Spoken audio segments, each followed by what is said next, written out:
we are offering a program called Living Tantra. That's what Living Tantra is all about. This Tantra is different from more than what we normally hear about Tantra. In India, Tantra means black magic. Tantra means to manipulate others' mind. Tantra means to, attract followers. Tantra means to, conduct some kind of prayers, group meditation and prayer and rituals to help one politician defeat other politician. That's Tantra in India. Somehow, under some unique circumstance, Tantra came to be known in the West as yoga of sex. None of those things are our Tantra here. Tantra here means, again, this word has been floating during our presentation. Tantra means reweaving of all these different aspects of ourselves, where our own potentials are hidden, where we do not have access to. The word Tantra means weaving. That's what it is. The very literal meaning of the word Tantra is to reweave. There is disconnect between our body and mind, between ourselves and our family, between our mind and our heart. That is the real meaning of Tantra. That which Tantra means, that the path of yoga, spirituality, holistic health, the lifestyle, the art of living, where a process of reweaving, reintegration begins to take place. And thus we find ourselves fully connected to what we are and fully connected to our dreams, our ambitions, our goals and objectives. That is Tantra. People ask, then what is yoga? Of course, yoga is same thing. Yoga means union.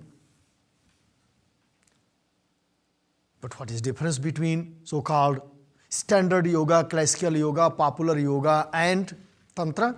Well, somebody asked me just yesterday, I have a question, what is, how Tantra differs from yoga? I said, well,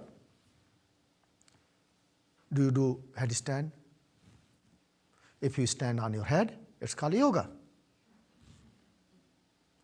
It connects your head with the ground. Yoga, union. But if you add visualization into your headstand,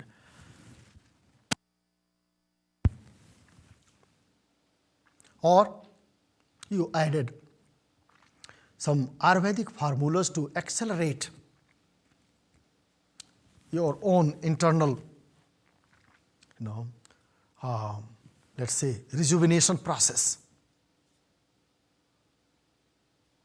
which in turn affects, improves the quality of your headstand. It's called Tantra. You are adding one more thing. You are making it more complete.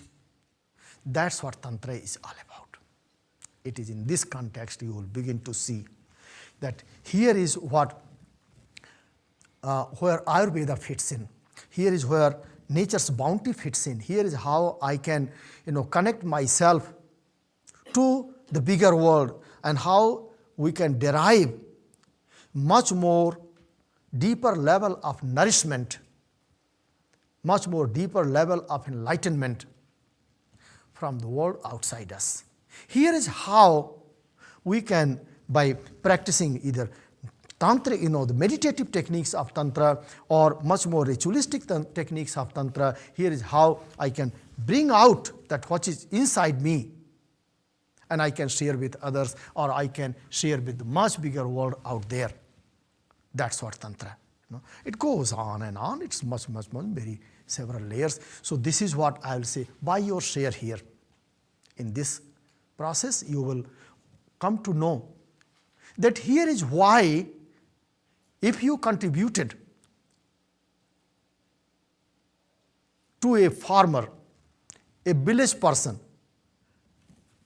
monetarily or non-monetarily, something that becomes part of your own spiritual journey. You will come to know. In this vast philosophy of Tantra, in vast practice of Tantra, you will come to know that whether there is a way of really conceiving a much better and more profound, more enlightened, more more illumined heaven somewhere, either here or somewhere. Is there any way of creating heaven and securing it for yourself, where not only you live in that heaven, but rather your all loved ones have plenty of room to come and join you? Today, in every religion we find heaven which is very individualistic heaven. No one says that there is a heaven where you can go and be with your entire friends and families. Your personal problems, your personal sin, your personal virtue, your personal solution, your personal heaven, your personal hell.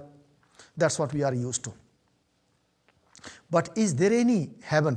Is it possible to be in the heaven and call it heaven if you are no longer connected to, associated with your loved ones?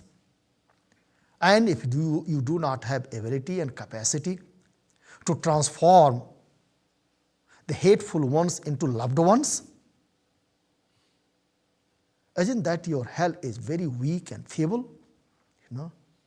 Where still all these, same very stuff continues to hang around you, lingers with you, their ability to transform your own hatred into pure love and understanding, ability to transform others, ability to embrace those who, according to all known standards, are people to be discarded. But no, you figured it out. How to, in part by transforming your attitude and worldview, and in part by transforming the other person, unwanted fellow, and in part by transforming the environment where two of you are going to live. You created a situation where you are no longer a threat to anyone. No one is source of threat to you. That is called real transformation. And that is what Institute is trying to do. And starting from next year, I am making my own commitment. I am buying my own share as a teacher, to make myself available to teach.